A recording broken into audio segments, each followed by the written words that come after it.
Pinapatapos ni Pangulong Ferdinand R. Marcos Jr. sa loob ng 6 na buwan ang pagsasaayos na matagal nang inirereklamong Maysan Road sa Valenzuela City.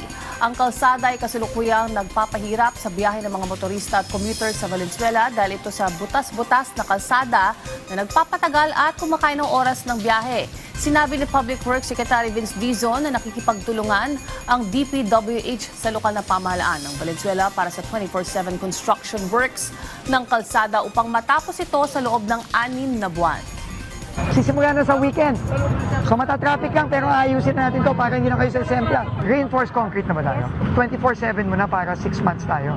Dito, ang gagawin natin dito, of course, with DPWH is yung magandang quality na concrete ang ilalagay at yung bakal. Nagpapatulong ako kay Mayor sa pag-manage ng sitwasyon dito sa city. Itong Maysan Road, matagal nang rinireklamo ng mga taga Valenzuela to. Gagawin na natin ang tama at maayos. Sabi ni Presidente, non-stop tayo dito, tuloy-tuloy na.